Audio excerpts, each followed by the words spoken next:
Hey guys, it's Will. It's Hong Kong Cinema Appreciation Society. Welcome back to the channel. If you are new to the channel, welcome to the channel. Thank you for finding us. I hope you are doing well. If you feel like subscribing, that would be a huge help. Give us a thumbs up, give us a comment, and all that fun stuff. Let me know what you think about this video, what kind of movies you like, what kind of movies you want me to be talking about on the channel. And as I've been trying to say more frequently recently, a huge shout out to our patrons, because they really do make this channel run, because they help me buy the movies that I review here and other things like posters and other stuff that we're collecting to build this archive of Hong Kong cinema material. So thank you so much for that. The link is in the description of the video. There's a $2 tier, there's a $5 tier. I do polls, I do early releases, exclusive content. It's a very easy way to get in touch with me directly. If you want to talk to me, ask me questions, just chat. There's a messenger on there and you can very easily do that. So what are we here to talk about today? It's Andy Lau's birthday this week. September 27th is Andy Lau's birthday. So I'm doing a couple Andy Lau movie reviews for his birthday. Thanks very much to PerryFan49, who sent me a package of Andy Lau films and reminded me that it was Andy Lau's birthday. So what are we talking about today? A Taste of Killing and Romance. I love this movie. I enjoyed the crap out of this movie. This was released in 1994. It was directed by Veronica Chan, which is actually really interesting because this is a very violent, heroic bloodshed movie that has elements of almost like horror, in the same way that if you saw my review of My Heart Is That Eternal Rose, that is a heroic bloodshed film, very much in the mode of the mold, excuse me, of the John Woo films. But there are scenes that like border on horror and category 3 like nastiness, and it's done very effectively to make you uncomfortable, to make you hate the villain, and to build tension with your experience of watching the film. But it never goes all the way into that like really brutal horror territory. And this movie is very much the same. Like, it has scenes that are really, really brutal. Like, one of the villains is really sadistic, and there's some really nasty stuff in this movie, but it's not really graphic. And sometimes it's a hint of something terrible happening that you never quite see. And so it's really interesting. But for the most part, it's a heroic bloodshed film. And like I said, you don't get a lot of those films. I mean, off the top of my head, I can't think of another heroic bloodshed film directed by a woman. Correct me if I'm wrong. Like, Anne Hui obviously is a very prominent Hong Kong filmmaker, and she did a lot of great movies. And like, Boat People has elements of like war film and thriller in it. And Story of Wu Viet is very much like a thriller in the mold of like Scorsese films. But like, in terms of pure full-on heroic bloodshed, bullet ballet, like post John Woo type movies, I can't think of another one directed by a woman. And I'm sure I'm wrong, and please do correct me in the comments, but this is just me thinking off the top of my head. So what is this movie? This movie is basically a riff on The Killer.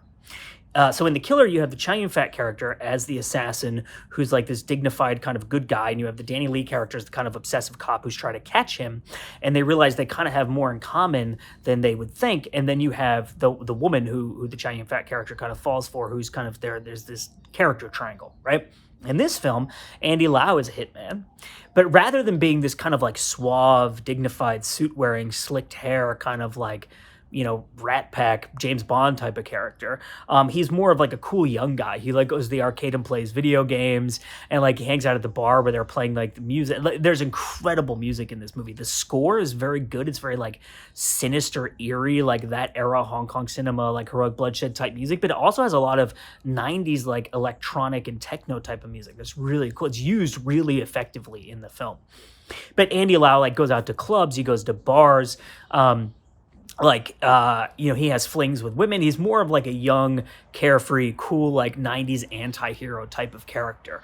And then you have Wei Se Lee, who's an actor I really love. He's in A Better Tomorrow. He's in The Big Heat. He was in Running Out of Time. He's a great actor. He plays the cop, who's like this middle-aged guy who's kind of run down and hassled, and his bosses harass him, and he's obsessed with getting the bad guy. And then he finds out the bad guy isn't really that bad, and there's other worse bad guys out there, like that kind of thing.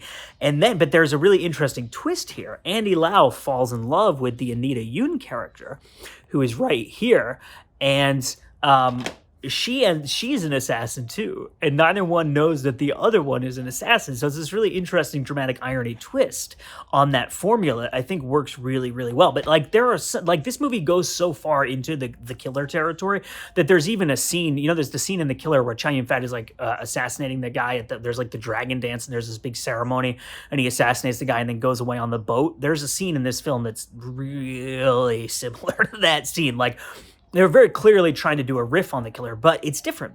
The romance is different. I would say that the romance is actually much better handled in this film. The female character has much more agency.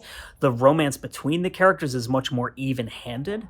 It's a really interesting, naturalistic portrayal of romance and sexuality that you don't often see in these films. And maybe that's because it was directed by a woman. Like, the female characters have a lot more agency, and they have a lot more of a voice in this character than you typically see in these types of films. And it was really, really cool to see that. The bad guy is really, I mean, there's really kind of two bad guys in this film, and one is kind of like they have this kind of strange relationship. One is kind of like the superior, but the other one's like the one who goes out and does everything.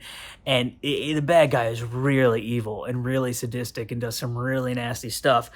And it creates like a very real sense of danger. And the film is also, in a classic Hong Kong sense, that I think is extremely effective. It's very unpredictable. The ending is fantastic. I'm not going to tell you what happens, but it's really unexpected. Really unexpected, given the trajectory of the film.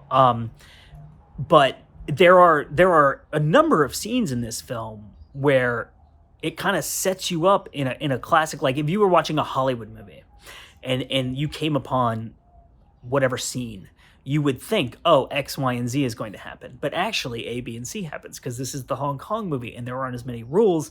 And there's also just this sense of anything can, there really is a sense in this film of like anything can happen. It's really well handled. The characters are really well done. I see like a kind of 70s American influence on this film.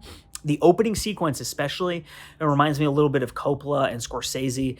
And there's a really tremendous patience to the directing in this film. The director really trusts the material. The director really trusts the audience. And the director really trusts the actors. And there's nothing rushed in this. There's no sense of like, we got to edit really quickly. We got to have stuff blowing up everywhere, like to keep the audience interested. Like, there's a tremendous amount of faith in what the film is, that the audience will be engaged in it. And I think that's really successful, that approach, because this is a very engaging film. It's also a really well-written film because it's constantly giving you new and interesting situations so that you're not just walking through a very obvious plot where you already know what's going to happen and you're just kind of there for the action scenes. Like, the characters are really well done. Their performances are really solid. I think the romantic elements in this movie are really well handled. There's like a really cute like montage of them getting like kind of falling in love. But it's not like, it has this kind of 80s, 90s like montage music corniness to it that's very kind of familiar and nostalgic. But it's also really like, there's tremendous chemistry between these two, between Andy Lau and Anita Yoon. They have really great chemistry. And you really see their connection, and it's meaningful. It's not just like, we'll play some music and we'll show a kiss and then you know these two are in love. Like, you actually feel the emotions that they're going through, and then the situations that occur, and the way that creates stress within their relationship, anxiety for them, stuff like that. It's really well done. It's a really good character drama, much like the great John Woo films, much like the great Ringo Lam films. It's a really good character drama that is also a violent, kind of dark, brutal, bloody genre film. So, and that's, I love those movies. Like Wild Search is one of my favorite movies. A Better Tomorrow is one of my favorite movies. Like, all those classic heroic bloodshed movies that are really dramas wrapped up in this package of genre cinema. That's like my favorite stuff. I just love it so much. And, like on these old DVDs, you get like the crackling audio tracks, and like the opening shot of this is just like the water and then panning into like the Hong Kong skyline.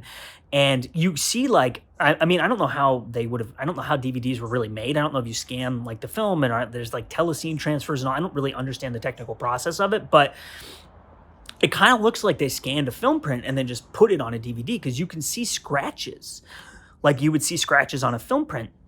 And there's crackling on the audio track like you would hear in a movie theater.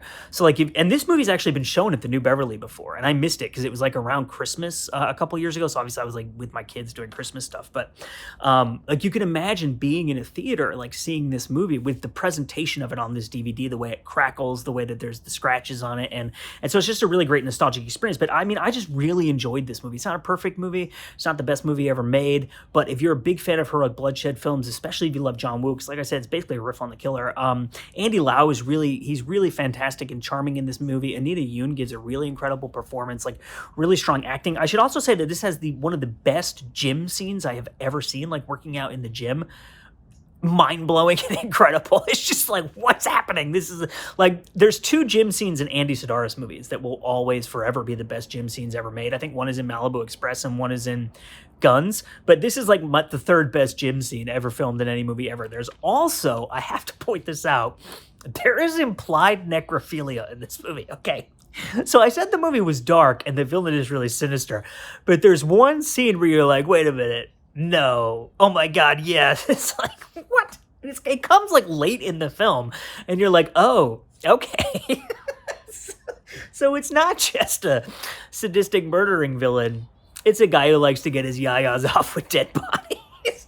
That's like a very, very minor spoiler, but not really. I mean, it's literally like 15 seconds of the movie, probably. Like, it's barely even there. But I was just watching it, and I was like, wait. Is this happening right now? I think it is. The movie is a taste of killing and romance. Like I said, it was directed by Veronica Chan. It came out in 1994. It is a heroic bloodshed film. It stars Andy Lau and Anita Yoon. I should tell you who else is in it, too, because I wrote everything down here on my notes. Wei-Se Lee is in it, like I said. Christine Ng and Mark Cheng. My name is Will. This is Hong Kong Cinema Appreciation Society. Happy birthday to Andy Lau. This is an Andy Lau Birthday Week review. Thank you so much to PerryFan49 for sending the movie my way. Like I said, I really did enjoy the crap out of it. I loved it. We'll see you next time. Thanks for watching.